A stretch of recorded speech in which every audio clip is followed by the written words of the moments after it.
upcoming webinars, please like the SPF Facebook page, the Sarawak Business Federation page to get those updates. It is my pleasure now to invite our Datuk President, Datuk Abang Haji Abdul Karim, SPF and SCCI President, for his opening remarks. Thank you very much, Mona. YAB, Adinda Datuk Petinggi Abang Haji Abdul Rahman Zuhari, Ketua Menteri Sarawak. Yang berbahagia, Saudara Datuk Philippine, our moderator, as well as Deputy President of the Sarawak Business Federation. Dave, ladies and gentlemen, Assalamualaikum, good morning, and salam Sarawak ku sayang. On behalf of the SBF, I would like to welcome everyone to this Chief Minister's webinar organized by the Sarawak Business Federation. Foremost, I especially like to thank the Right Honourable Adinda Datuk Petinggi Abang Haji Abdul Rahman Zuhari, Ketua Menteri Sarawak, for his time for this webinar session. What we have arranged for today is a part of our continuing tradition in engaging with our Chief Minister and to provide us with a platform for members and industry players to jointly address and discuss matters relating to the development which may affect business in Sarawak. The topic of discussion today is related to the recent Sarawak Budget 2031. SBF members and participants will get the opportunity to present the question directly to our CM later. The moderator for the event today is my deputy, Datuk Philippine. Due to the current pandemic, we too are adopting new norms and hope that this session will reach the far corners of Sarawak to benefit more people, especially our members in the business community in Sarawak. This session is brought to you by SBF through our webinar initiative. We have recently successfully concluded session on Sarawak tourism, and for the future, we have planned a series of webinar sessions to cover other economic sectors and important as well as development issues in Sarawak. We hope this session will be meaningful to all. Thank you very much. And I pass back to Mona. Thank you, Datuk President. We will now head right into our webinar, and I will now hand over to Datuk Philip as the moderator of the show. Datuk Philip, the floor is yours. Thank you very much, Mona. Thank you very much, Datuk President, for the introduction. Yang Amat Berhormat Ketua Menteri Sarawak, Datuk Petinggi, Dr. Abang Johari Tun Haji Openg. Thank you very much, Yang Amat Berhormat, for giving us this opportunity to have this dialogue with you today. The Sarawak Business Federation is very appreciative of your strong support for the business community in Sarawak from the very day you assumed office as our Chief Minister in January 2017. This more than 3.5 years ago. Thank you. Just as background, the Sarawak Business Federation, as you are aware, is an umbrella body made up of 15 trade associations and chambers of commerce in Sarawak. We estimate that our members combined will contribute in excess of 80% of the state's private sector GDP, employ upwards of more than 80% of the formal private sector employees in Sarawak. We therefore would like to think that we can play an important role in your vision to make Sarawak a high-income economy by 2030, your Vision 2030. Yang Amat Berhormat, I have a stack of questions from members of the SBF. But before I pass the microphone around, can I invite you to have an opening remark, if you have any? Thank you very much, Yang Amat Berhormat. Thank you, Dr. Philip. Yang berbahagia Datuk Karim, President of Sarawak Business Federation, members of the Federation. First of all, I would like to express my appreciation to Sarawak Business Federation for inviting me to participate in this webinar, especially within the context of our new norm as a result of our pandemic. I would also like to congratulate SBF for this webinar, where we can exchange information for us to plan ahead in view of the fact that our economy is developing quite well, and we have a target of 2030 to transform Sarawak as a developed state within Malaysia. In order to achieve that objective, definitely we need strong support as well as cooperation among the business community and constant engagement with the government, so that the policies framed by the government is suitable and be responded by the business community, especially when the Federation has about 80% of its members coming from the various sectors of our business private sector. And therefore, I welcome this dialogue, and I hope that this dialogue will give you certain inputs on the direction of our economy, and also to get various values to be added to our resources that we have an economic advantage. With that, once again, thank you very much. I hope this dialogue will be a successful one, an engagement between the sector and the government. Thank you. Well, thank you. Thank you very much, Yang Muhammad. First of all, I'd like to thank you for a wonderful 2021 Sarawak budget of approximately 10 billion ringgit, 60% of which is dedicated to development expenditure. This 10 billion, for context, excludes the 4.5 billion allocated to Sarawak in the federal budget. In other words, Sarawak can look forward to approximately 15 billion of expenditure into the state in 2021. Congratulations and thank you for that. I have actually done some research. The 10 billion expenditure budget that you put up for Sarawak is bigger than the combined state budgets of Selangor, Johor, and Penang combined. I'd like to say it again. Our budget is bigger than the state budgets of Selangor, Johor, and Penang combined. And we are significantly higher than Sabah. I somehow cannot get Sabah's figures, but I do know that they are very small, like probably 2-3 billion ringgit. Yeah. So thank you. You know, this 10 billion is really, really a very significant sum in the context of what we have in the rest of Malaysia. Well, I do understand that the peninsular states may have more allocation from the federal budget. So comparing apple to apple may not be that accurate, to be fair. But then again, right, at least we have, Sarawak have got our, chart our own destiny with our own funds. Thank you. I would like to now address the remarks when you presented the budget exactly 2 weeks ago today. And I would like to quote you. You say that the budget 2021 is 3 prongs. Firstly, it will enable us to build a resilient society. Secondly, you sustain social inclusivity. And 3, it would enhance environmental sustainability.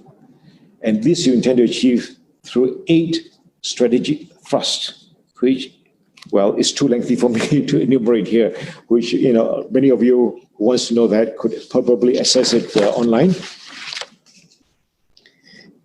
Now, in the context of your Vision 2030 now, talk about your Vision 2030 for Sarawak.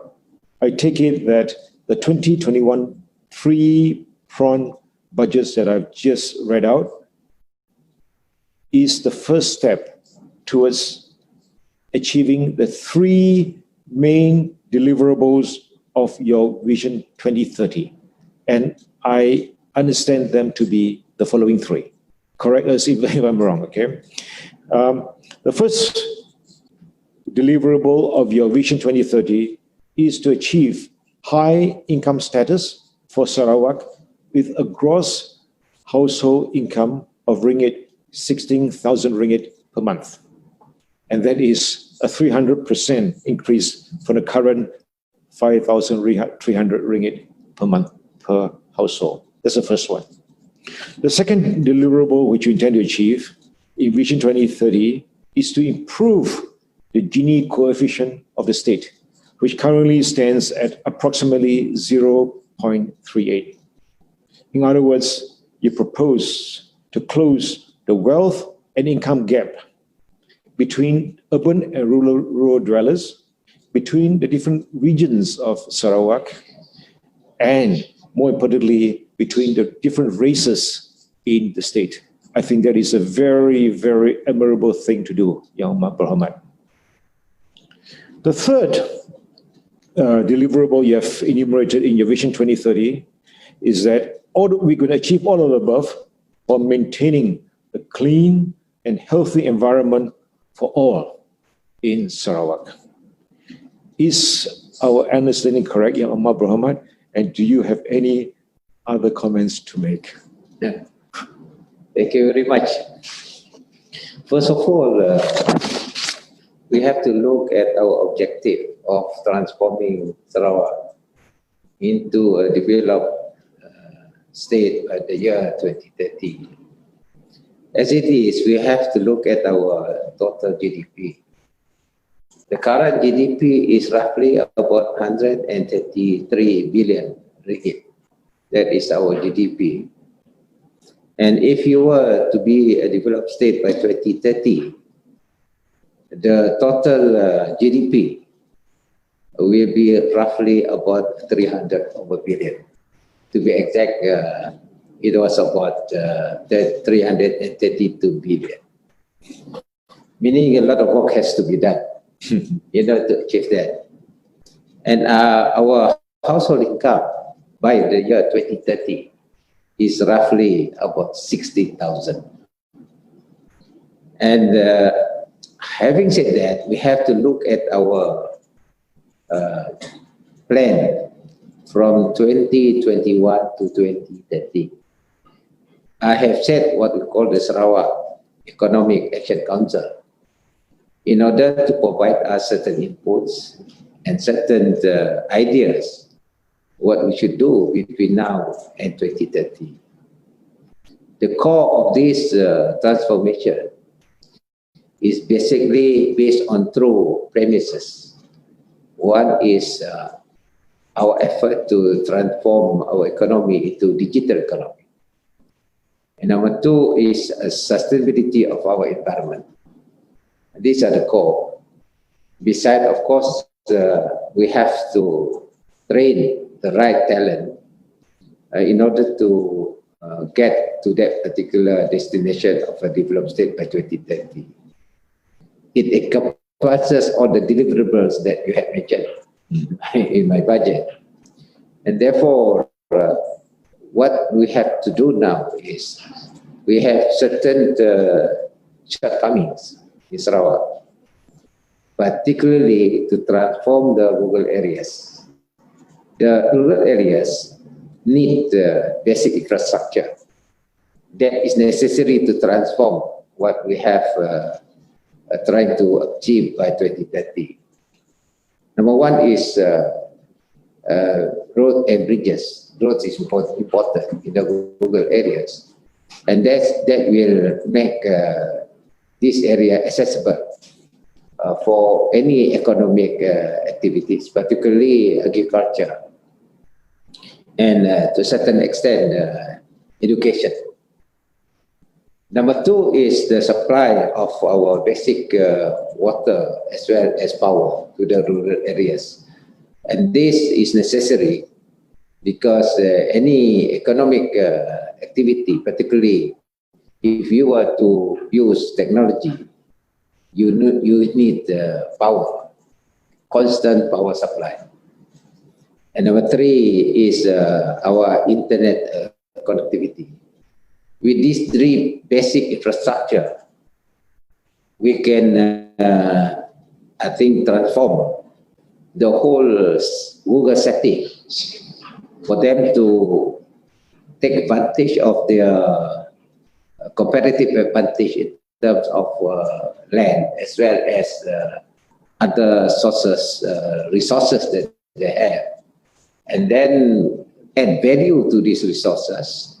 And what is important is also that we are able to suit ourselves to the needs of the market. So basically, if you want to increase the income level, household income, then they must be able to position themselves in the marketplace, particularly in terms of food security, which is very important, particularly to the countries that need food supply. So basically, what we do is we have to upgrade all this basic infrastructure. And second is, of course, I have mentioned about the access to good education. And then, of all is, of course, stability, which is important to move forward. While at the same time, we must have the vision to work hard in order to achieve that objective. Yeah. Well, thank you. Thank you very much for your brief explanation. Again, you may or may not be aware, this webinar is carried live, and we got many people from international as well as from West Malaysia that they have dialed in. You know, we see thousands of people now listen to you live. So I think you're providing context to the non-Sarawakians that I was listening in, so that is extremely helpful. So thank you very much. Your remark, I think, is very useful, especially for us when the business community in Sarawak tries to promote Sarawak in partnership with foreigners and in partnership with other people. You know, your message right now, I think, will ring very much in their ears. So thank you. Yeah. Now, there are a lot of questions on your digital economy push, but I will not ask that right now because they will otherwise I'll be duplicating what the rest of the other members of SBF will be asking you. I have two questions to ask you. Now, the first question I'd like to ask you is about your push to make Sarawak the leader in the production and usage of green hydrogen, as in hydrogen produced from sustainable sources, in which case hydro probably. And you proposed, and your plan is to make Sarawak the leader of green hydrogen in Malaysia and ASEAN. Now, again, for the context of our non-Sarawakian listener as well as international listener, I do know that you personally drive a hydrogen-powered car. Congratulations, thank you. And I also know that in Kuching, we presently have a number of hydrogen-powered buses running on the roads, which we are extremely proud of. We also know that in Kuching, we already have a hydrogen production facility, and very, very soon we have a series of stations around the state that enables hydrogen to be refueled in those filling stations. Thank you. Yeah. Now, this is all extremely interesting and something that's quite new that you have recently said. Now, could you tell us more about this, hydrogen economy and where you intend to take us, and how can the private sector in Sarawak play a role here? Yeah, thank you very much. This is a very important subject. It really looks at the future. What happened is the world is now talking about climatic change and also the emission of carbon dioxide. And about 3 years ago, I've been monitoring all this development through journal as well as commentary. Yes. in some of these magazine. And there is what I call a suggestion through this International Energy Commission saying that we have to control and monitor carbon emission, number one. Number two is to provide a replacement to fossil fuel, which is basically pollute the environment. Yes, yes. And they suggest that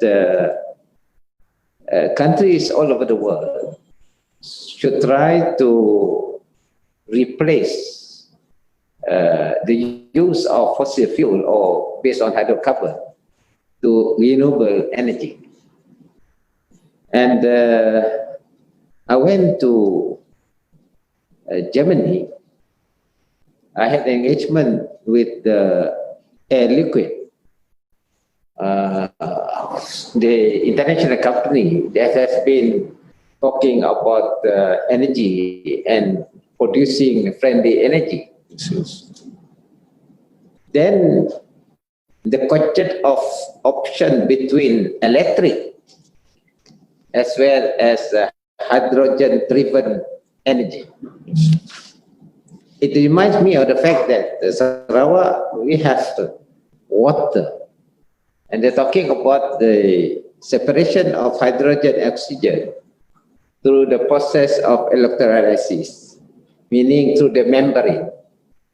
And that hydrogen can become fuel, what we call fuel cell, to move machine. Because of that, about 2 years ago, I and my colleague went around the world just to see the future of this hydrogen economy. We went to Germany and we went to Italy, and at the same time we went to Korea.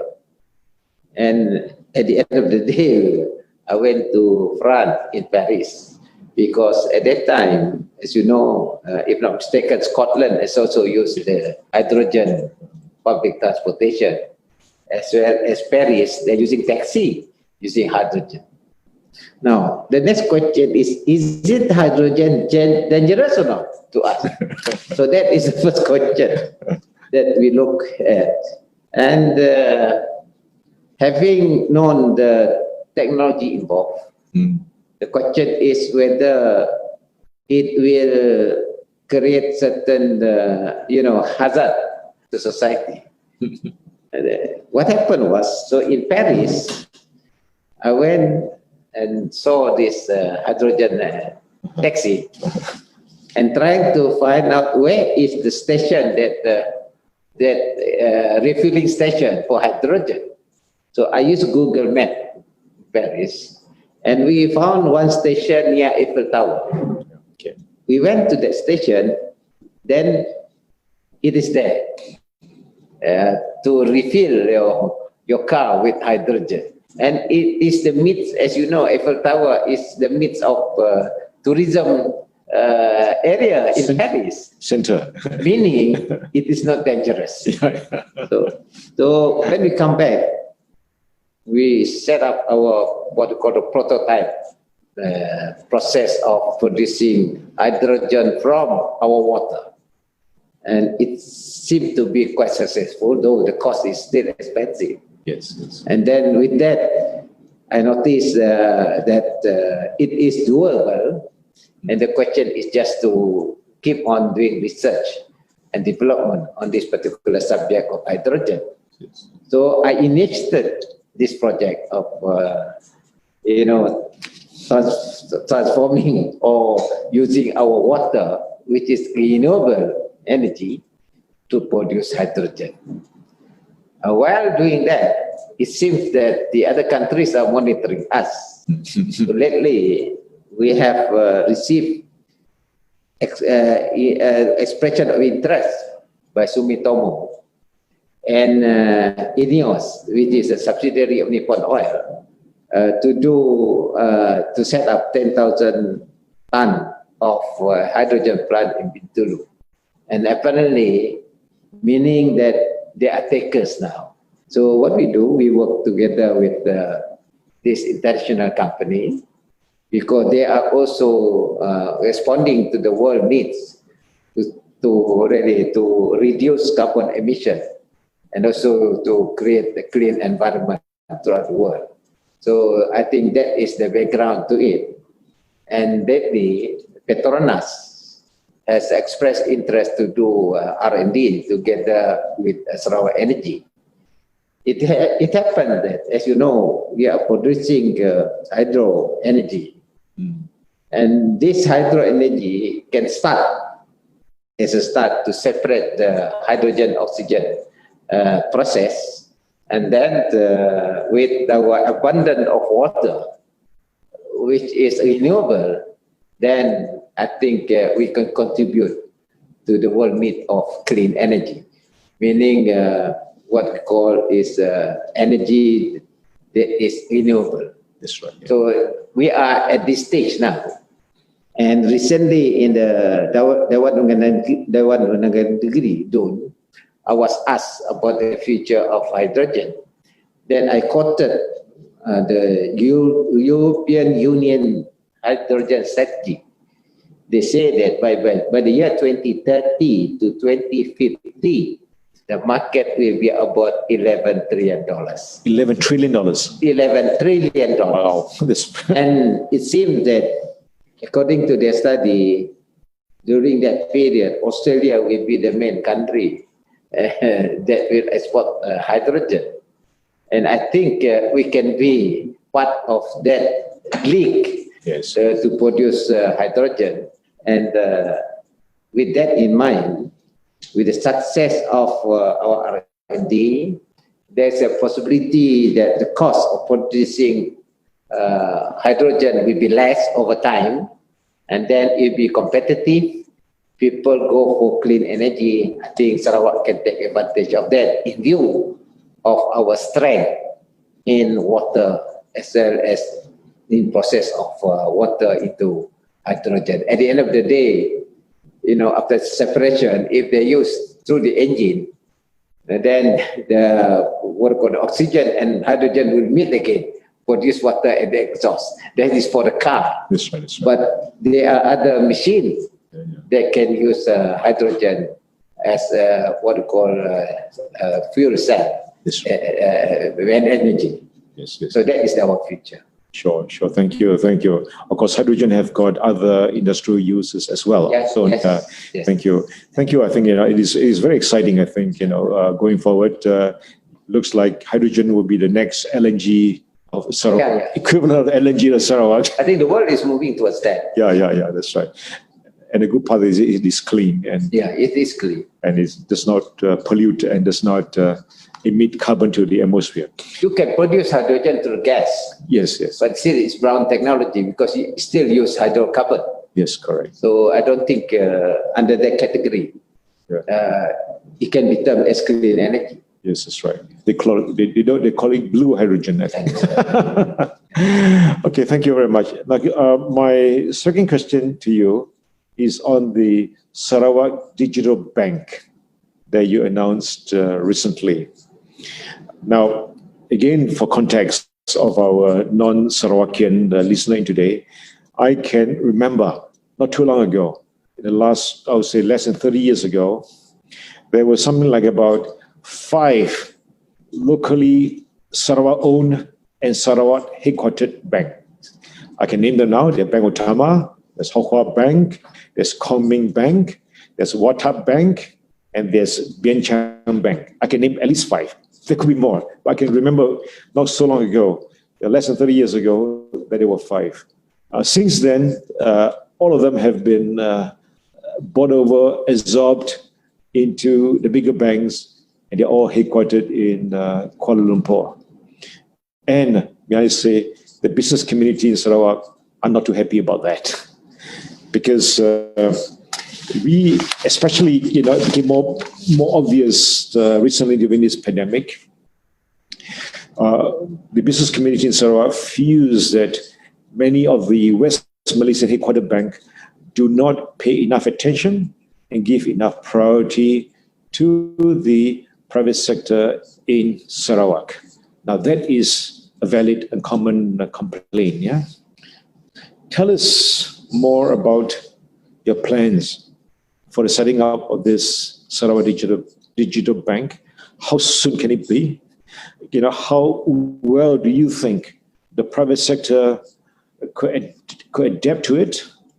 And how would you see this bank working in tandem with the Sarawak Development Bank for the benefit of the private sector and as a result for the benefit of the whole of Sarawak? Tell us more about this digital bank plan of yours. Thank you. As you know, yes, Sarawak had few banks before. As you mentioned, Bank Utama, Hokhua Bank, and the rest. What happened was about 10 to 15 years ago, I think 15 years ago, the Malaysian government had a policy to have 6 big banks. And because of that, these smaller banks have to be merged in order to set up these 6 big banks. Though at that time, Sarawak's view was you must have also what we call boutique bank. But it was not accepted during at that time because the federal government policy is, I think, they wanted to have 6 big banks. The reason, I mean, I do not know really the reason behind it. But then lately, Malaysia also was looking into the possibility of issuing digital bank license by Bank Negara Malaysia. And I am a firm believer in this digital transformation. As you know, if you study the banking industry now, a lot of our banks, they have what they call branches, retail banks, retail. With this digital transformation, the time will come, the banking industry will have fewer branches, but their transaction will be based on digital transaction. I think that is why Malaysia is going to issue this license. And other countries actually have adopted this new banking system. For instance, Singapore. Singapore already have done this. Then, as you know, we have introduced our mobile payment. Yeah. Mobile payment seems to be very successful through Sarawak Pay. So basically, the basic is more or less similar in digital banking, except the digital bank is supervised by Bank Negara. It's just like any other bank, except the flow of fund is within the framework of Bank Negara. And then you can have your transaction done digitally. And I understand Bank Negara is issuing this license and we apply for it.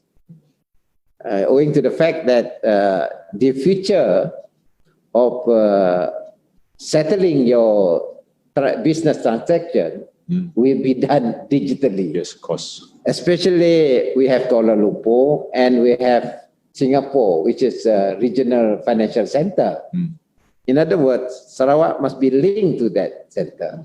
And then the business community will have a very efficient banking services. Yes. For that to be realized, it is in tandem with our digital economy. As you know, we are upgrading our digital infrastructure, both by the government through SMA, as well as with the help of MCMC for the government. And then in 5 to 10 years' time, I think our basic infrastructure will be there, and business community can take advantage of this infrastructure by using the concept of digital banking. Sure. So I think it's meant for the business community. Of course. Once you have that efficient banking system, then I think your business will come up. Sure. As a regional center. Sure. I think that is basic. Why we have decided to apply for digital license, banking license, and we are just waiting for the reply from Ministry of Finance as well as Bank Negara. Yeah. Do you have any indication of timeline? Oh yeah, actually it must be together with our road towards 2030. So, okay. I hope by 2022 Yes. or 23, this sort of digital banking will be there. And of course, it must go together with our digital infrastructure. Oh, good. Well, thank you. Especially 5G, 4G. Wow, that is interesting indeed. Well, I certainly look forward to Sarawak having these like 3-1. You know, the Alibaba has got a 3-1-0 program. When I visited Alibaba in Hangzhou last year, and it is combining with big data, the Alibaba promises that it takes 3 minutes to fill up a bank application loan, and it takes 1 minute to approve or disapprove, and there is 0 human interference. 3-1-0, 3 minutes to fill up, 1 minute to approve, and you can do it 24/7. 24 hours, 7.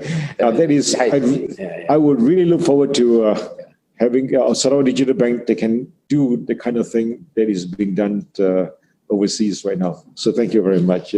Thank you very much for that answer. I think it is very enlightening indeed. Now, I would like to now pass the floor to different chambers of commerce to ask you questions. And I think we got about 12 questions here from the different associations that make up the Sarawak Business Federation. Sorry, 13 questions, yeah. So with that, I would now like to pass the mic. And first of all, I'd like to call upon the Dewan Usahawan Bumi Putra Sarawak. And we've got Dr. Abang Helmi bin Tan Sri Ikhwan, the president of DUBS. Now, Dr. Abang Helmi also happens to sit on the National Economic Action Council as well as the Sarawak Economic Action Council, and he's also a vice president of Sarawak Business Federation. Yang berbahagia, Datuk Abang Helmi, please, would you like to ask your question? Thank you very much, Datuk Philip. Assalamualaikum, Yang Mohon Berhormat Datuk Petinggi. Waalaikumsalam. I have a question on long-term education strategy for the state government. The question is, since Sarawak intend to be the role model for other states to follow towards our vision 2030, it is felt that the state has to focus on education in order to avoid pitfalls of leisure in achieving vision 2020. Has the state government prepared a Bible blueprint for educational development? Any special budget are being prepared for this purpose? Thank you, Datuk Petinggi. Thank you, Datuk Helmi. As you know, education is under the federal purview, but we have been monitoring the implementation of our educational policies by the federal government. Sadly to say that there have been a lot of flip-flop in the implementation of its policies. As you know, the former Prime Minister wanted people to have good command of English, and there were a lot of resistance to that. It seemed that the policy is neither here nor there. For us to move forward, you must have good command of technology. And to have good command of technology, you must also have good command of languages, particularly English. And our Bahasa Malaysia is mandatory as our national language. Against that background, we feel that there are some weaknesses in the implementation of our STEM subject. That is the science, mathematics, English, this particular subject. As a result, I set up our own Ministry of Education, Science and Technology Research as a ministry by itself. And this ministry is tasked to monitor the implementation of our educational policies from the federal government, and also at the same time to see the infrastructure that we have in the state. As a result, as you know, we have to upgrade our Google school. Our Google schools are in what we call dilapidated condition, need repair. So the state government has set aside 1 billion ringgit to the federal government in order for them to repair all our Google schools. That's number one. Number two is the question of English. The former Minister of Education under the Pakatan Harapan government came over to Sarawak, and he was implementing Tun Mahathir's policy of English. According to him, the other states have not responded to this promotion of English. So he was asking whether Sarawak is willing to respond to that suggestion. I said yes. Then what happened? We have to retrain our teachers. For that, we have allocated 6 million because apparently the Ministry of Education had no fund to promote English. That is the irony, of this policy. So I put up a state fund of 6 million ringgit to train our teachers in terms of command of English. And this is done. And the second one was this, the question of computer lab in primary school. Because there wasn't any plan to set up a computer lab in our primary school. And this is very important in our educational transformation towards technology. So what happened is, I set up again a sum of 12 million ringgit just to set up our computer lab in all primary schools. So this is the intervention of the state. And what is important is the quality of our student must be of world class. As a result, we set up our international school, 5 international schools. And this school will be based on the Cambridge International Syllabus for secondary. And then we hope by the end of the day, we can produce good result, good students that are eligible to enter world-class universities. Yes. Because of the quality of education that they got. So in the long run, what we do is, Yayasan Sarawak has understanding with Stanford, US. Stanford University is, as you know, is where they produce Bill Gates, all these people, including Zuckerberg. And then we have also what I call understanding with the London School of Economics. And the other 2 institutions is, of course, Cambridge and Oxford. Now, if this student that follows Cambridge syllabus, they can achieve good result, meaning they are eligible to enter this international university. Yes. Meaning that we are able to produce the right quality people as a result of our, what we call our talent development. So to answer Dr. Helmi's query is this: yes, what we do, we intervene in the policies implementation, and our international school is open to everybody, rural student, and then the fees will be low. Perhaps what I intend to do is a free international school for this category of people. And with this intervention, I think our policies are more consistent, and then we are able to produce the right people in the labor market. Sure. So that is my reply to Dr. Helmi. Well, thank you for that.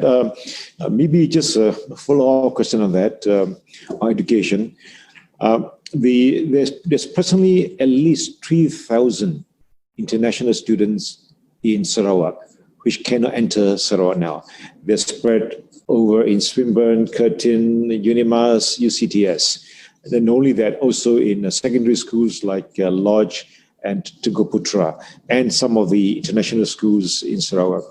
Wouldn't it be a good idea for Sarawak to have a first mover advantage to create a bubble for these 3,000 or 4,000 students to come into Sarawak, be quarantined for the 14 days or so, be tested, and if they prove to be negative, for them to be able to attend face-to-face teaching and instruction in our universities, in our secondary schools, and in our primary schools.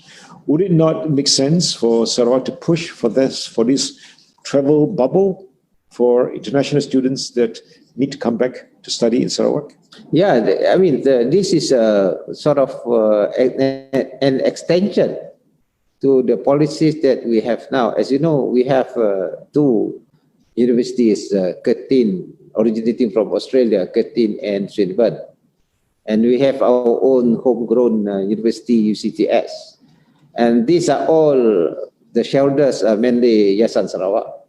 So what we do is, the international school is an extension to that. You must also look into the background of our policies, as I said just now, because education is under federal purview. So what we do, the state government has to come in through what we call private sector education. Yayasan Sarawak is investing our fund to create this institution.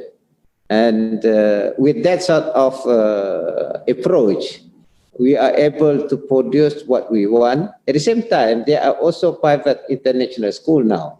For instance, St. Joseph has its own international school. The same with the private institution in Sarawak. So we can complement each other.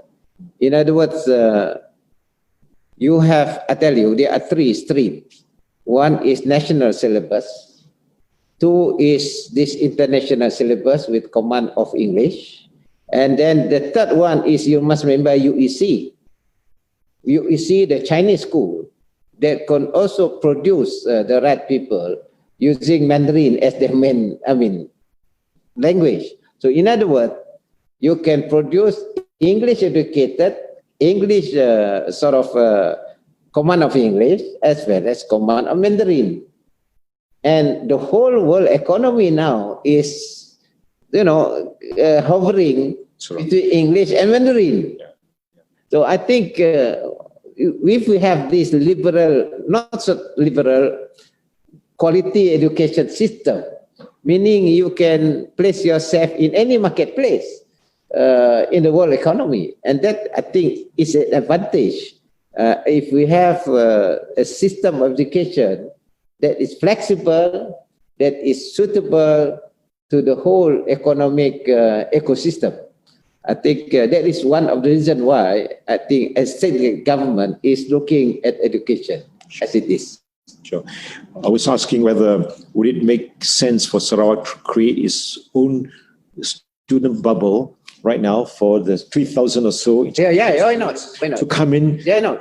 To come into Sarawak, be quarantined, be tested, so that they can resume their normal face-to-face yes. in the state. Actually, Australia and New Zealand are doing that. Yes, Australia is trying it out in the Northern Territory, actually, Darwin. They're creating a bubble to bring a lot of students in from safe countries, They have been tested, they have been quarantined, and then they're put into the system. But maybe Sarawak should look into that. I think, why not? Because I think the next 2 years, I think the question of pandemic more or less hopefully can be solved with the new vaccine. The question of quarantine is no longer applicable. Yeah. So what we have is a good immigration policy. Sure. We allow foreigners to come here on what we call education pass, and that will create the synergy Yes. for us to have that policy. Yeah, thank you very much. Yeah. Okay, the next question we have is from the Sarawak Chamber of Commerce and Industry, and we've got Madam Ann Kong, who's also happened to be the treasurer of the Sarawak Chamber of Commerce, and also a LSE graduate. Ann, I understand correctly, you're an LSE graduate as well. So Ann, yes, over to you. Yes, I am. Thank you, Philip. Yes. Over to you. A long time, yes.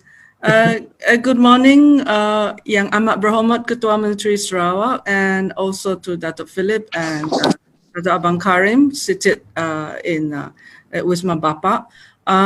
My question is actually a very mundane one, but I've been tasked to ask about it because it is actually an impediment right now for a lot of businesses to conduct their business, and this has to do with actually the application for trade license.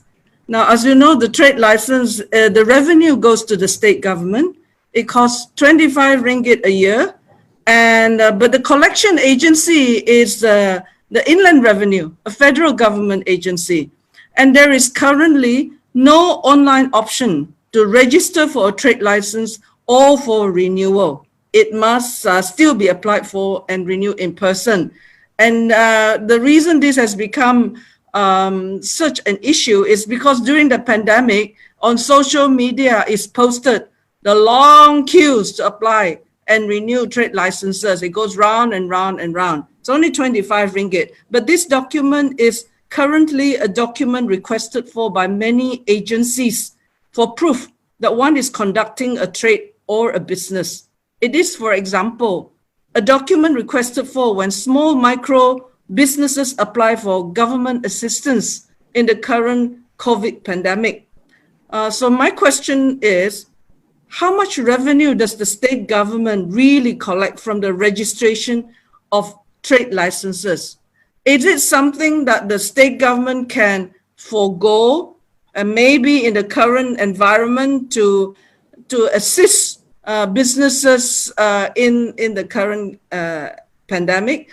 And of course, secondly, is we know Yang Amat Berhormat is a champion of a more efficient delivery of services via technology. If this trade licenses is a necessary document, can we please look at it as a matter of urgency to transform this application process to an online platform so that we do not need to have to go in person every year to apply for this and renew for this. And also, don't forget, many areas in Sarawak, you cannot get to an Inland Revenue office. So we understand that in some rural areas, the district office actually is a mediator. You know, you go to the district office, but then they'll probably send it to Lembaga Hasil Dalam Negeri, and it'll still take you maybe 1 or 2 weeks.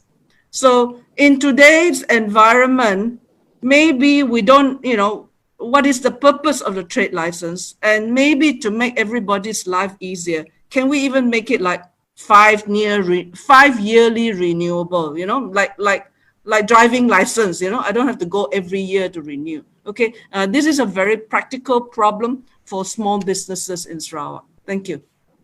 Thank you very much, Anne. There are two aspects to look at it. In terms of revenue, I think it is quite minimal to the government. As you know, for us, Sarawak, our budget is 10 billion. And out of that, 50% comes from our sales tax. Sales tax on petroleum products, as well as commodities, is about 5 billion. And the rest are, as you know, non-taxable revenue, including our dividend, our royalty, and so on. So in terms of revenue, I think it's minimal. But what is important is more regulatory. It's a question of the tracing our business community. So you have to apply for trading license. And this is, there are two aspects of it. One is inland revenue. They need information on businesses. As you know, they are taxable people who import tax. They want to know the type of business. And the other one is local authorities. The local authorities, what is going on now is I have asked the local authorities to have what they call basic data, and will be done digitally. In other words, online, just like what we do to our land and survey now, where you can register and get your title within 1 or 2 days through online transaction with land and survey. Yes. We are doing it now, and we call it what I call this business data, and that will be stored in one main data, which we are going to establish.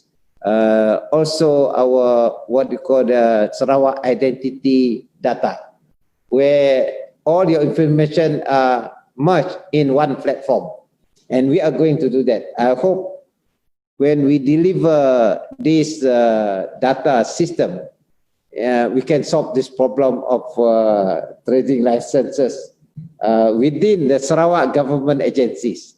I cannot talk about LHDN, Inland Revenue. That we have to tackle with Inland Revenue, and they're subject to the federal policy. But as far as the state policy is concerned, we are going towards that. And both, I think, science is tasked to do this together with SMA. I hope I have enlightened your queries on this online sort of information system between our local authorities and the business community. Yeah, thank you very much. Yes, we must move with the times. Yeah. We certainly need a lot more things to be done digitally rather than in person. Yeah. Okay, the next question I have is from the Associated Chinese Chamber of Commerce and Industry of Sarawak, and we have got Mr. Jonathan Chai. He is the Secretary General of the Associated Chinese Chamber of Commerce and Industry, as well as the Sarawak Business Federation. Mr. Jonathan Chai, please, you can ask your question. Thank you, Dr. Philip. Good morning, Yang Amat Berhormat. Morning. Indeed, it is great to know that Sarawak government will work vigorously towards increasing tourist arrivals into Sarawak by improving accessibility and connectivity once international air travel resumes. With that in mind, we are interested to know, post COVID-19, of course, whether there is any plan to lobby for the setting up of a regional low-cost carriers terminal, LCCT, in Kuching, to facilitate more direct international flights linking Sarawak with the rest of the world.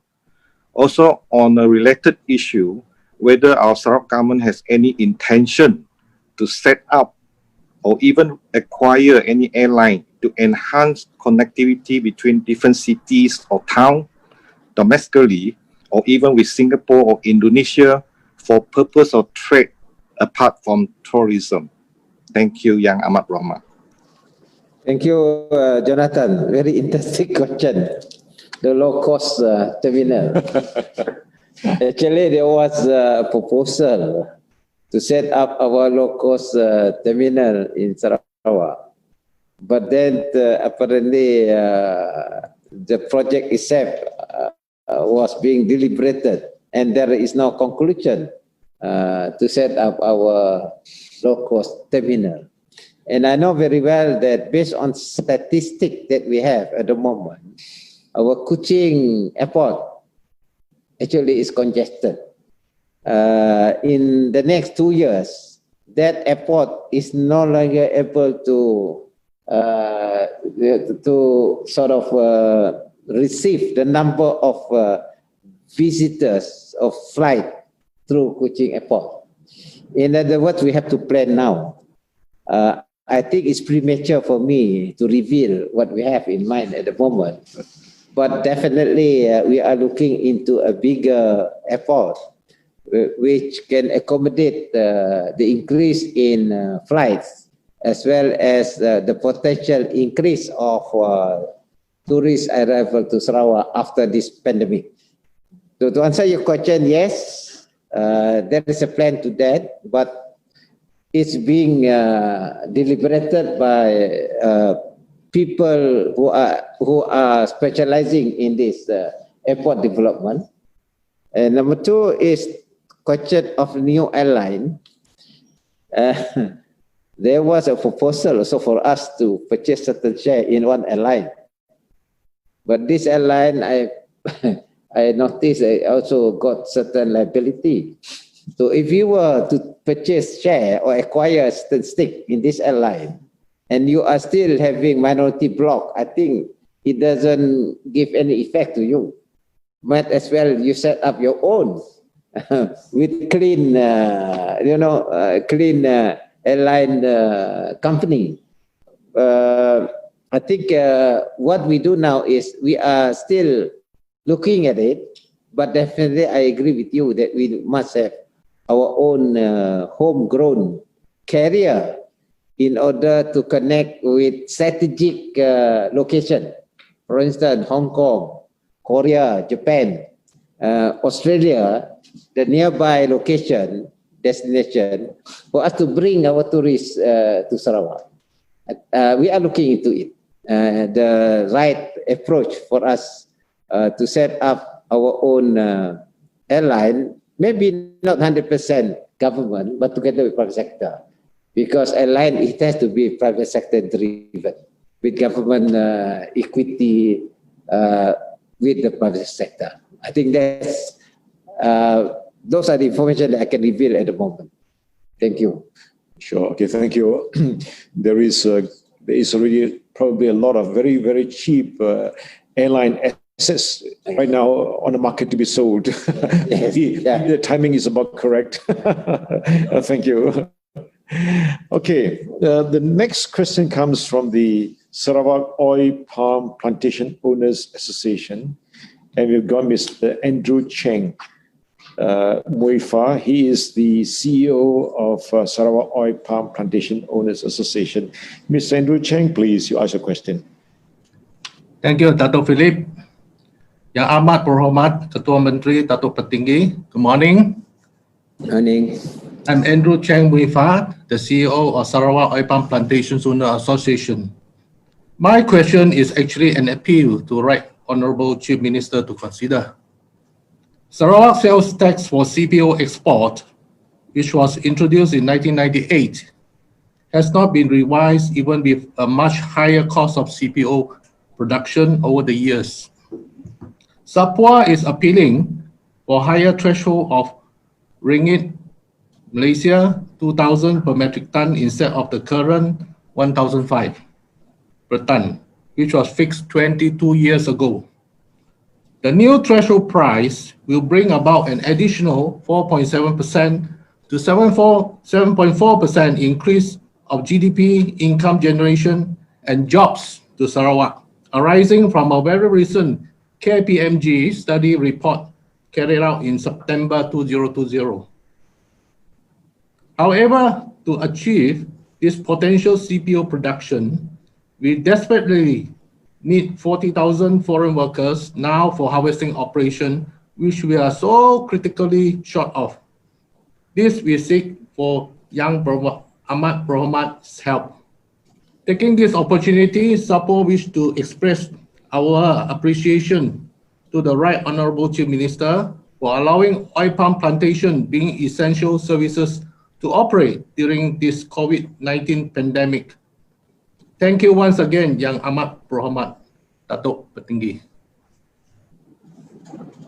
Thank you, Andrew. I got your letter. It is being deliberated among us. You know, the threshold was 1,500, roughly 1,500, and then you request for an increase to 2,000 ringgit threshold. We are looking into it, considering the cost of production. At the same time, we also look at the matured plantation.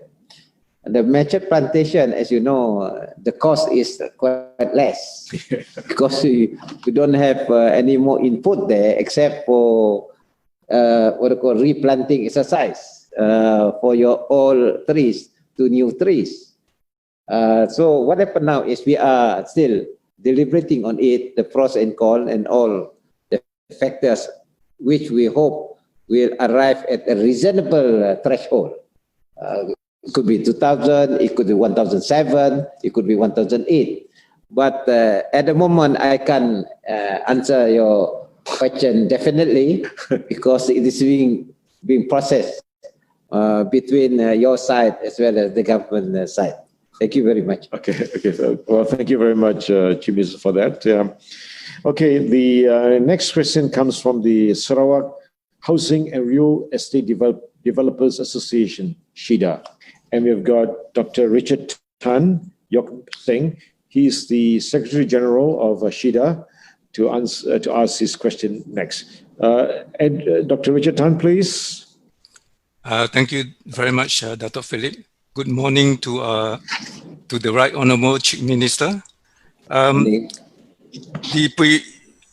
perennial problem of unemployment due to displacement on one hand, and in diametric contradiction of in-season demand of workers in certain sectors exemplified by palm oil plantations, service and construction industries, on the other hand, is common knowledge.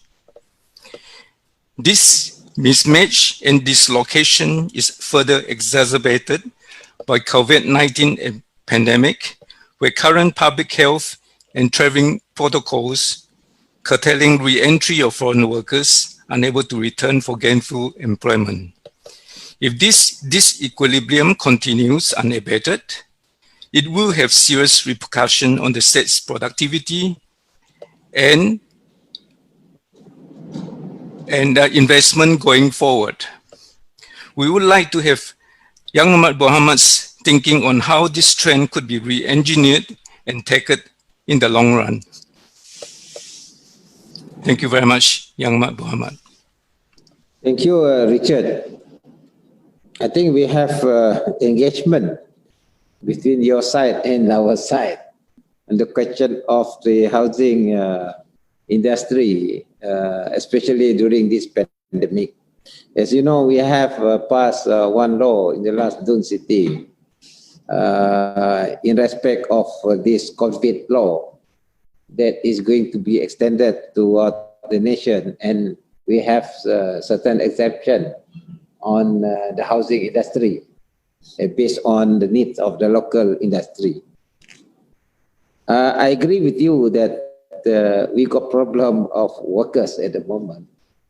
And in fact, the Indonesian government through its Consul General here has requested us to solve Indonesian workers who are still in the country, but they have no sort of legal status here as bona fide workers.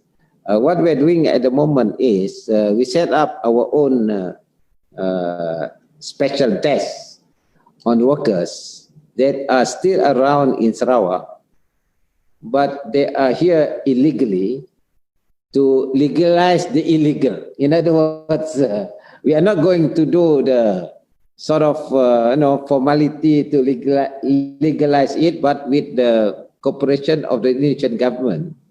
Number one, these people must have valid documents. They must have valid documents, and Indonesian government and our side, we will issue work permit to them, and then they will continue to work in all our industries, plantation as well as housing industry, construction workers. Number two is, of course, we have to test them to make sure that come here from Jalan Tiko 78. So we are requesting police, also our border post personnel, to monitor the movement of these workers. In other words, we are tackling the issues of workers. And then the third one is, of course, the question of your buyers. They must have the loan, the finance to purchase your houses, particularly the affordable sector of your housing industry. And I have increased the capital or injection to mortgage finance. the Sarawak own local loan agency, Sarawak Mortgage and Finance, with an additional of another 50 million. In other words, they have a fund of 100 million to be dispersed to people who are applying for loan to purchase houses, particularly affordable housing. And that will, I think, in a way, help the industry. In order, you got the buyers to buy your houses, especially affordable houses. But for the mid one and the higher end, and that one you have to wait for our economy to recover for those high end. Thank you very much. Sure. Oh, thank you very much. The Business Federation would definitely welcome on a temporary basis to legalize some of the foreign workers, especially Indonesians that no longer have a valid work permit in Sarawak. Thank you very much for that, Chief Minister. Yeah. Okay, the next question comes from the Sarawak Tourism Federation, and we've got Ms. Audrey Wanulok. She is the president of the Sarawak Tourism Federation, and she has a question to ask. Audrey, please. Thank you, Datuk Philip.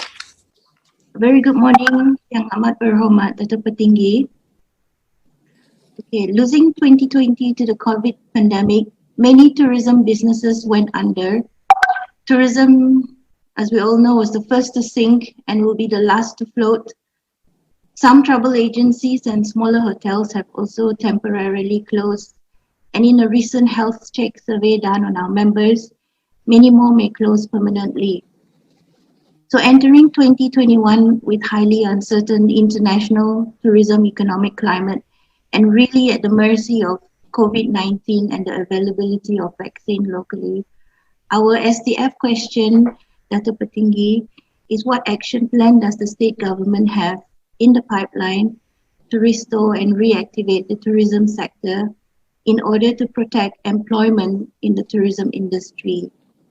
And some suggestions that our industry members have wanted me to bring up to Yang Amat Berhormat are also extended reductions on utility costs, especially requested by hotels and accommodations, especially for the next 6 months or so, and exploring the possibility of a travel bubble, perhaps for a start between Sarawak and Singapore, seeing that Sarawak has very good control of our COVID cases. Thank you very much, Yang Amat Berhormat Datuk Petinggi. Thank you, Audrey. As you know, I have been twice Minister of Tourism. And I think tourism is the worst hit as a result of this pandemic. Number two, I think it takes time for us to recover from this pandemic, especially in tourism sector. You must also take note that a lot of airlines are affected by this pandemic, COVID-19, and we are no exception to that. So what the government is doing, as you know, I have reduced the cost of utility as well as rent in government premises, and also assistance to those who are involved in this industry, including the tourist guides.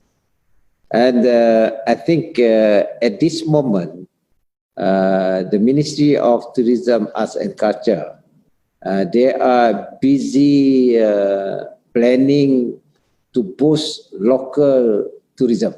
In other words, domestic tourism. They got a program called SITO, SITO, to visit SITO, meaning the domestic tourism. And that will help temporarily those affected by tourism industry by the pandemic. As I mentioned earlier, this pandemic can become opportunity for us. So the government is looking into that possibility of how to revive and also enhance our connectivity program. As mentioned by Datuk Philip, a lot of assets are there in the market. we try to take advantage of this asset. If it's very cheap to operate, why not? We try to have charter flight for a start between Sarawak and Singapore, or Sarawak and with other destinations based on charter flights. I think this can be done with the assistance or collaboration with the private sector, because you know the number of people who are coming, so that will solve our load factor. If we can solve our load factor, we can engage a charter flight, which can be done between the government and the private sector, as long as you got the load. Because to run an airline, what you need is economic load to feed the aircraft, as long as you can cover the operation costs, and the rest is up to the industry itself. To bring the tourists to a destination that will boost the economic activities, including our restaurant and hotel. But then for the carrier itself, we can collaborate on this one. Actually, I have requested the our Hornbill Airways, our own company, to look into that possibility of having charter flights. And then we lease the aircraft, and then with the load factor provided by the tourism players, we are able to bring people to come to our destination, provided, of course, COVID-19 is no longer there. But we hope once we got the vaccine, the government has decided that we are going to give vaccine to our people at government cost. State government costs.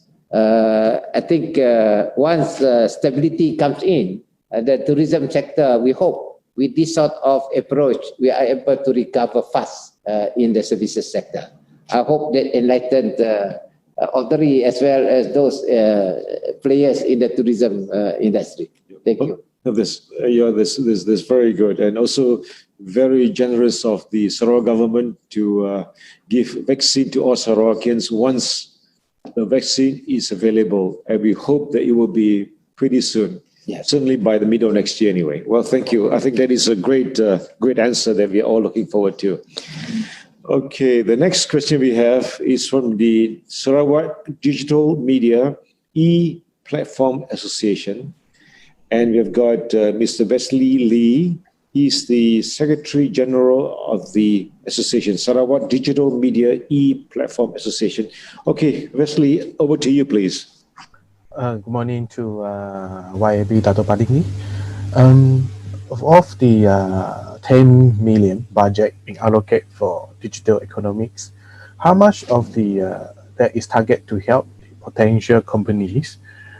Because there is a lot of requests also from our members that if they would like to provide a digital service in media or e-platform. Thank you. This is my question. Thank you, Wesley. As you know, we have allocated budget through Sarawak Multimedia Authority, who is responsible for the development of various platforms or online platform, including financing of our hub, that is our digital hub in various places, particularly those in the rural areas, including Bintangor, Sarike, Sibu, Miri, and places like that. So in terms of budget, it's quite a huge sum under SMA. And number two is we have what we call SME fund under the Ministry of International Trade, the local ministry, where we provide the seed fund for a startup. And think you can have access to this, and particularly our SMA, as well as what we call the small and medium fund. This year, we have additional 50 million ringgit allocated to this fund for startup companies, including digital companies. I hope with this sort of fund, you are able to not only to produce new platform, what is important is for your connectivity with other players within the digital economy. And with that, you can have enhance your e-commerce. As you know, we are exporting some of our product to Singapore, and they are doing on e-commerce because we have our own website under status. These are the platform that they can use, while at the same time you can create new platform yourself. What is important is you create one and you can contact SDAC as well as science for further collaboration to sort of to initiate new startup company in this digital economy. I was told there is one startup that monitors and manages car parking with certain application. And then they are starting, I think most probably City One, where they are using online transaction for you to pay through SARAWAK Pay. Of course, you got certain discount. You just check your phone, you got a certain discount. So I would recommend that you collaborate with science as well as for the commercial part with SDAC in order to start up your new application, and then the seed capital will be there. It's under our digital hub. Thank you. Well, thank you very much. Well, the good news is that we have got Dr. Anderson Tiong of Science, CEO of Science. He's on the committee of Sarawak Chamber of Commerce, and he's in the room here actually. And as far as SDAC, Kong is our private sector representative in SDAC. Well, you can always contact these two people anyway. And I personally sit on the board of SMA, Sarawak Multimedia Authority. So we do have a lot of resources. So I suppose you should make use of all of that. Okay, the next question comes from the Sarawak ICT Association. And we've got Mr. Alex Jong Chuntek, SICTA Central Chairman, to ask his question. Mr. Alex Jong, please. Thank you, Dato' Philip. Good morning, Yang Amat Berhormat Dato' Patinggi. Sarawak ICT Association is a member of BCom Malaysia, with a good network in ICT and digital talents from the local and international partnership. Unfortunately, due to the limited of UPKJ licensing, all these talents are lack of opportunity to participate and contribute to the state initiative. My question is, can Sarawak state government publish a more transparent policy for the criteria for the insured of the license? Thank you. I'm not very well versed on this area, but I will try to find inputs on this, and I will communicate with you through the Sarawak Business Federation on this particular issue. Yes. But one thing is certain, that there has been a lot of interest in ICT collaboration, as well as other approaches for us to transform our city as well as other agencies into smart agencies. For instance, we are looking into possibility of establishing smart cities. And of course, we need people who have the prerequisite licenses in order to collaborate in this area. But I will let you know because I don't have the information on this through SBF. Thank you very much. Okay. Well, thank you very much, Yang Ahmad Berhormat. Do you want to have a drink of water first? Because you've been talking for a while. Are you okay with that? Okay, You're okay, you're right. I just wondering whether you need a bit of rest here. Okay, the next question we have comes from the SME Association of Sarawak. And we've got Mr. Jordan Ong, the Secretary General of the SME Association of Sarawak, to ask this question. Mr. Jordan Ong, please. Okay, a very good morning, Yang Ahmad Berhormat, Chief Minister. Over the years, the state government have been emphasizing on digital economy as well as the utilization of high technological teaching aids for education in making classroom studies more attractive and interesting. My question is, does the state government have any form of education program or approach in implementing the usage of smart classroom devices or so-called digital school? And what will be the level of financial assistance and allocation to various schools, particularly primary and secondary school in the states, to pursue towards that direction? Thank you, Yang Ahmad Berhormat. Thank you, Jordan. As I mentioned earlier, we have approved 12 million ringgit for us to establish what we call a computer lab in primary school. I think this is the first step that we are doing in order to get the society involved in our digital transformation. Of course, the first thing is the school. The second is community-based digital center, which is being managed by a library and the local authorities. We call it community-based digital center, where there is an access in terms of learning to manage our various digital devices. At the same time, how to transact or to pass information from one point to another point. These are the things that we're doing, but I don't have the actual sum of budget for this. But your association can work and collaborate with those agencies, particularly the Sarawak Library, as well as Ministry of Education, in terms of the infrastructure that is needed for us to promote digital usage in our schools, as well as for the school to have the learning curve in terms of digital education.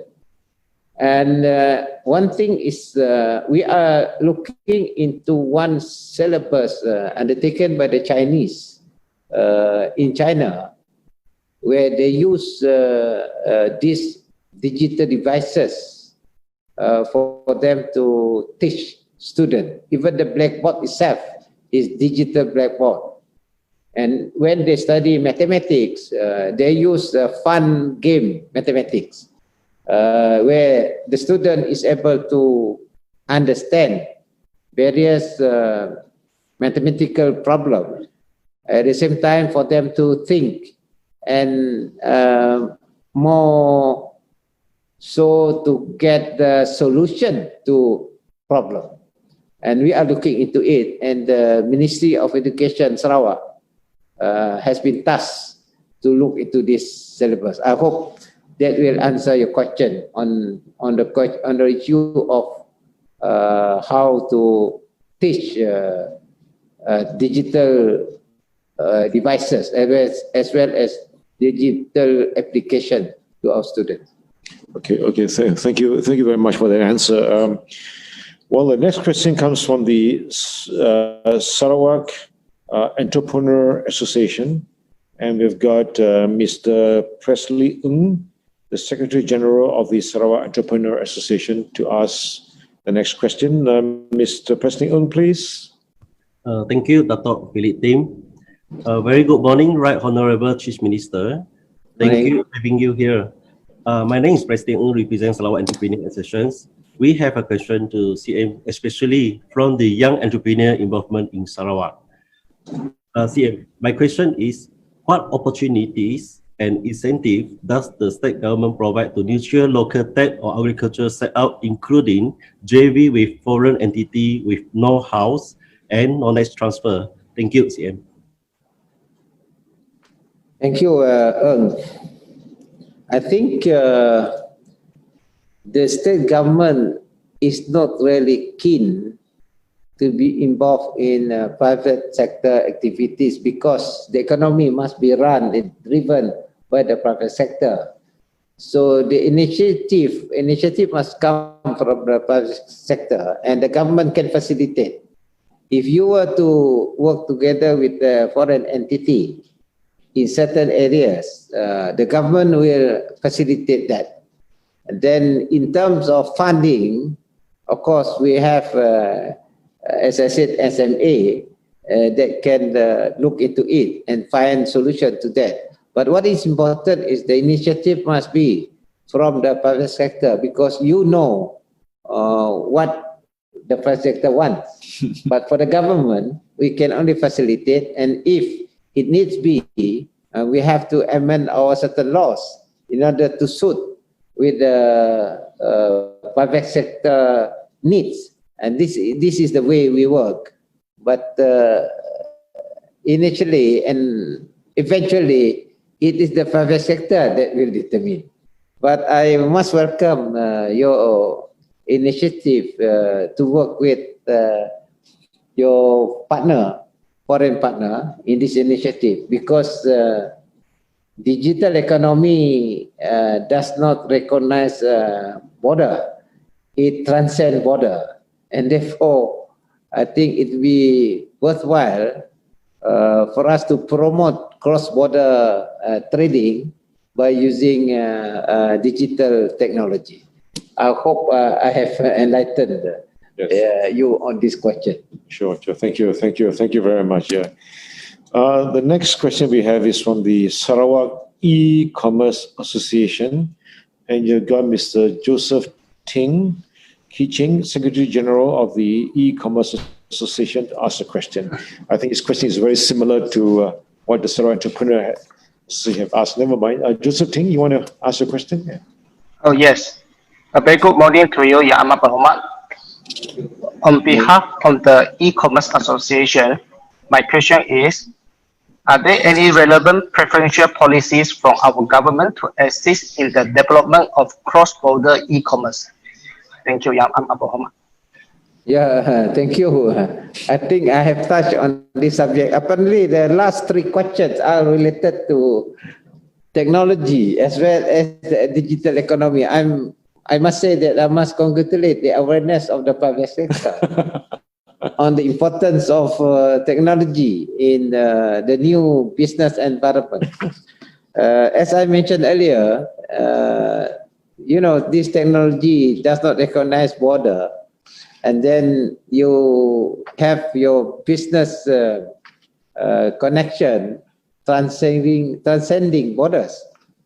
Cross-border trading is one of the approaches for us to increase our productivity as our GDP. As I mentioned earlier, we have our own trade office now in Singapore, which we plan to set up again in Brunei as well as Kalimantan. For a start, maybe we can integrate our trading activities with our partners in this region, that is Kalimantan, Brunei, and our side. What I mean, I can say is Pan Borneo e-commerce, because a lot of products within Borneo that we can sell to another party. That's where I think we can collaborate among entrepreneurs using a digital connection for us to move forward.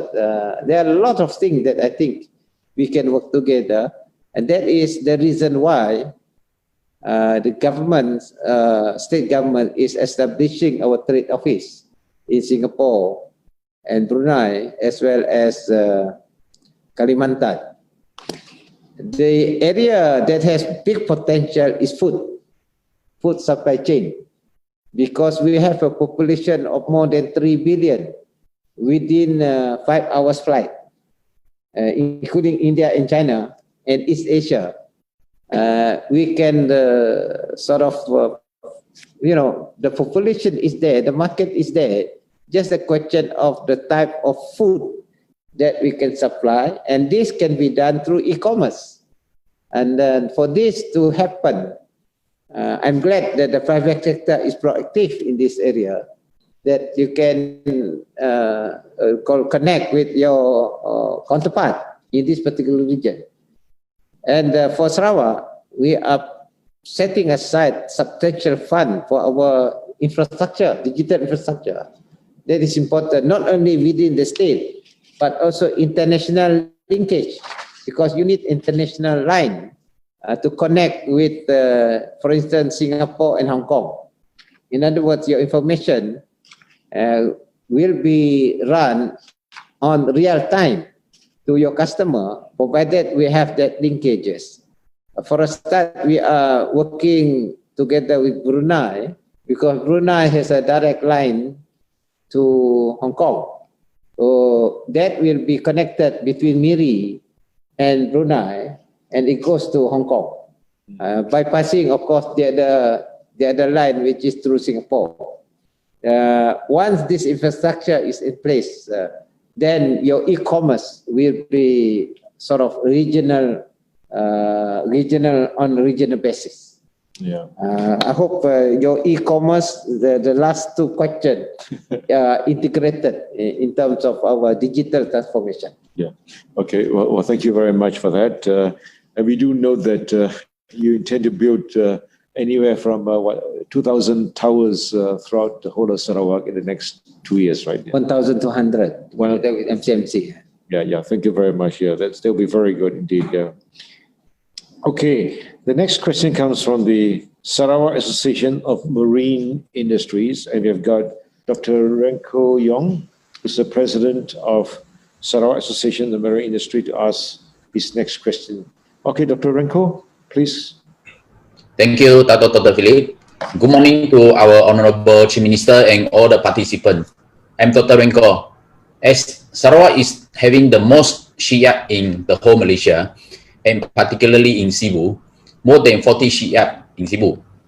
Our association has applied for a piece of state land in Cebu to build a maritime museum. I just want to ask, what is the status of this application, and can the Honorable Chief Minister expedite the approval of this application? Yeah, we got the application now being evaluated by SPA. We will let you know if the land that you are applying for is not suitable. Maybe we can have alternative site for your marine museum. I know that Cebu has been building a lot of ships, and then your market is quite big, including Middle East. So we will look into it. Okay. Thank you. This one is straightforward question. Whether the application is approved or not approved, that's all. But the association, they also build a lot of ships for Australia. Yeah. I'm surprised that Australia now is ordering ships from Cebu, all the way from Cebu. So they are obviously doing a very, very good job, and they have the capacity to do more advanced ships, internationally right now. Yeah. Well, thank you very much. Yeah. Our next question comes from the Sarawak Electrical Association. We've got Dr. Sri Engineer Peter Lu to ask the question. He is the president of the association. Dr. Sri Engineer Peter Lu, please go ahead.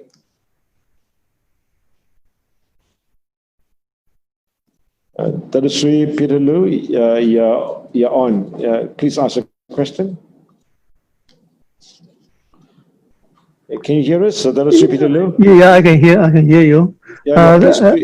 Thank you, Dr. Phillips. Good morning to Yang Berhormat Dato' Petinggi. I have a very simple question to seek our Yang Berhormat Chief Minister's advice. Question one is, what is the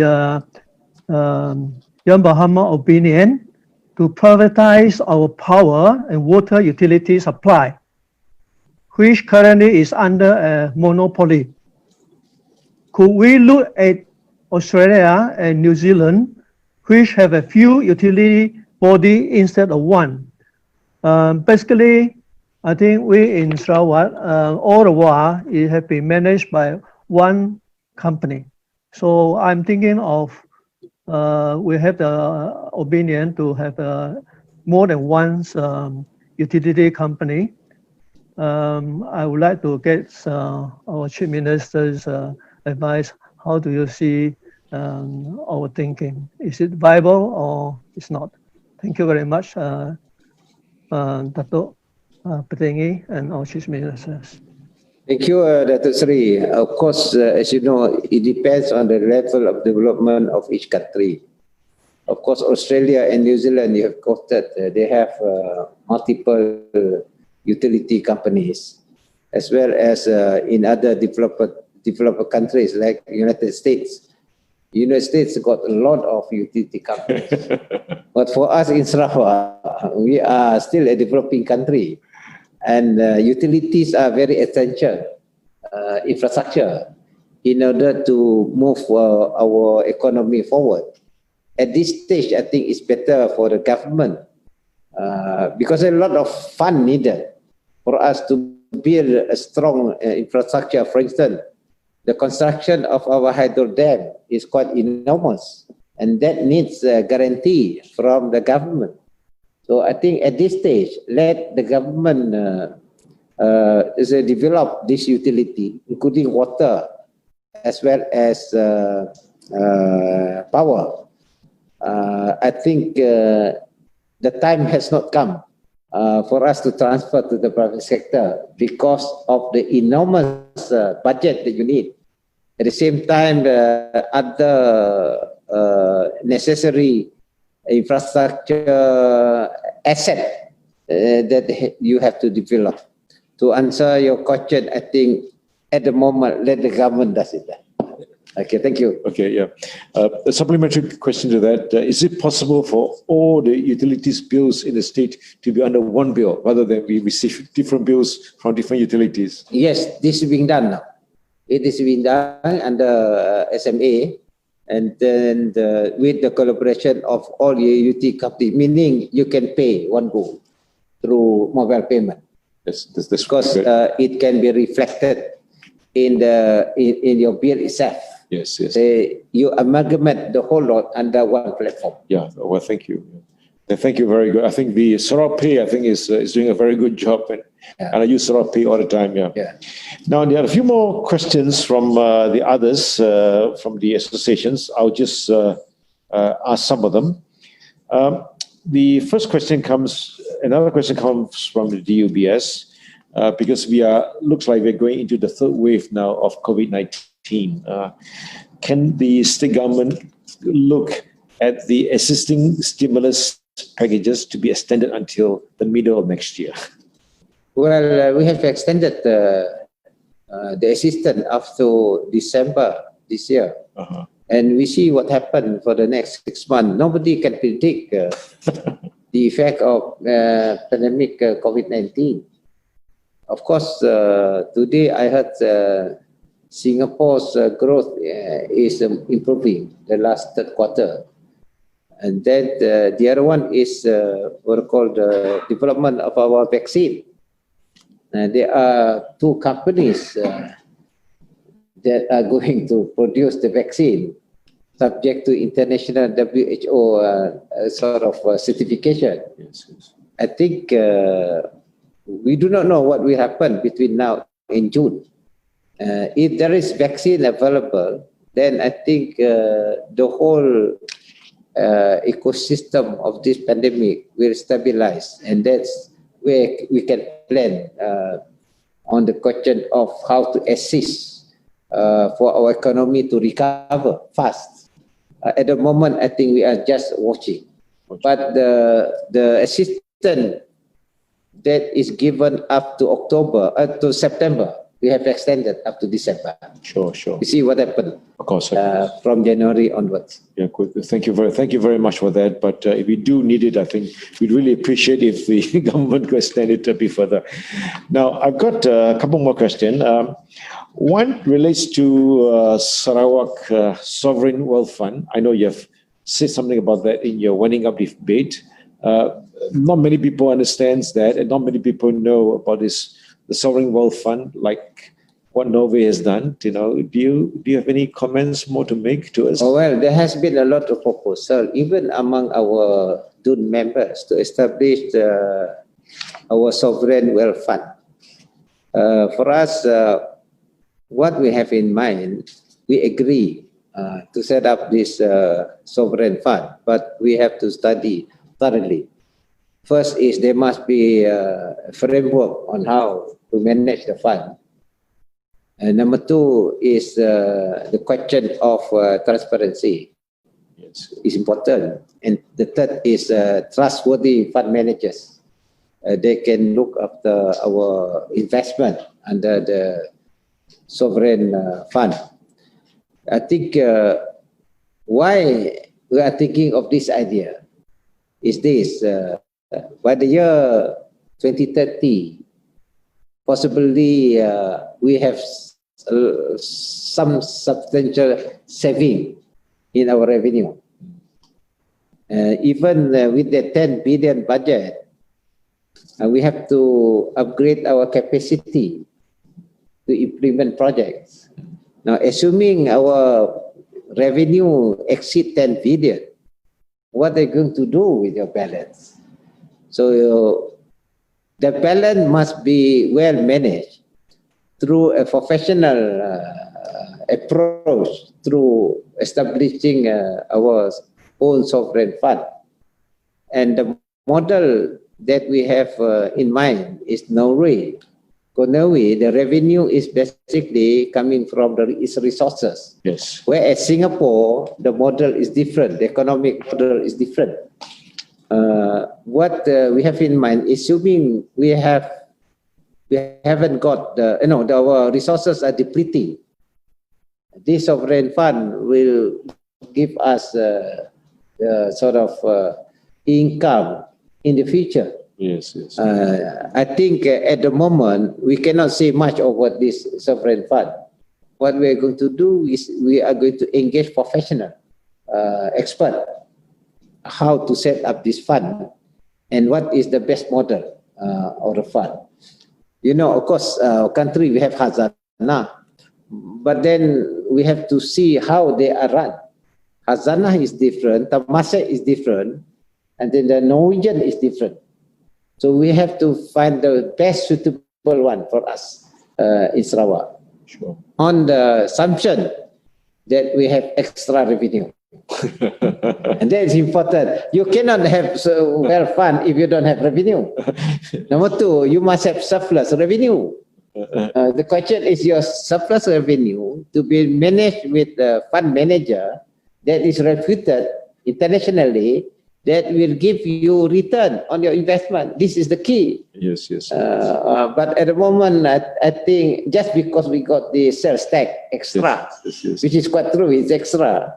Yeah. But in the long run, with what we have planned on hydrogen and all other economic activities, maybe there's a possibility that we may get extra revenue. Yes, yes. This is very, at the moment, quite immature. Yes, we have studied properly on this. Of course, yeah. Number two, you must have a very stable government. Yes, yes. And that's the key. Number two, stability is there. And number three, leaders who are visionary. Sure. Who can see what the future like. Yes. If you have a leaders quarreling among themselves for power, that will be different mode altogether. Yes, of course. So you have to think of the future. Yes. That is important for Sarawak. Of course, yeah. Well, I can see that the green hydrogen from Sarawak could be potentially be a very, very big income earner for the state. So congratulations on this very. Yeah, even this year, as in the past 2 years, we have quite substantial revenue from our raw water. Yes. Royalty. 600 million ringgit. Yes. Bypassing the timber. It's just a matter of air saja tu. Yeah, that's right. Yeah. The next question I have is about this Samuda. Sarawak had this Samuda, which is the consultative body between the private sector and the government, and is co-chaired by the president of the Sarawak Business Federation, as well as the Sixth Secretary of Sarawak. It is a very good framework, and in the past, it has not had too many meetings. But for it to work, we would ideally like that to be revived and perhaps meeting on a bi-monthly basis, so the issues from the private sector could be brought forward to Samuda, and then it can then percolate itself upwards to the government and to yourself. So we really hope that you will support the reactivation of this Samuda initiative, so that we could bring up issues that are timely to the government for implementation. Yeah, it's true. My own experience when I was the Minister of Industry, we had a good collaboration between the what do you call this Manufacturers Association and our side, Ministry of Industry, where we solved a lot of problems through that sort of dialogue. It's similar to Pemuda. And the other day, I requested my deputy, Dato' Amal Orang Tengah, to have engagement on how to really set up this collaboration with the view of reducing bureaucracy between the government and the private sector. I agree with you. Yeah, thank you. We will pursue this. Yeah, thank you. I think that's very important. Yeah. Well, my last question is, when is the state elections? No, I don't expect an answer. No, it's okay. There was meant to be a joke. You may want to respond to that. Okay. Okay. Well, thank you very much. Do you want to respond to that, or is that the next state? When is the state elections? That one I do not know. No, when is? Well, there's meant to be a joke anyway. We are still in the midst of tackling our 19. Yes. Okay. Now, before I conclude, we already have 2 hours of a time. I'd like to take this opportunity, first of all, to thank all the organizing committee for the hard work that so many people put in to make this event possible. And as we said, we certainly hope that we have many of these conversations with you in the new year. The more the merrier, the more the better, I'm sure. And secondly, I'd like to place on record our thanks to Place Borneo, Senan Berhad, for coordinating this whole project. Place Borneo, Gracie and Mona, thank you very much. Also, I'd like to thank Science for all the technical support. Dr. Anderson Tiong, thank you very much. With that, I would now like to pass the mic back to the MC. Mona, take over, please. Thank you. Thank you, Dr. Philip. We can go on for hours discussing many state-related topics with our beloved Chief Minister. But hey, like they say, all good things must come to an end. Our utmost gratitude to the Right Honourable Chief Minister of Sarawak for making the time for us today, and we hope we will be engaging more with the Right Honourable again in the future. Thank you to all the SBF members for all the good questions that you have put forward and for being with us today. Thank you to the media and everyone watching live right now.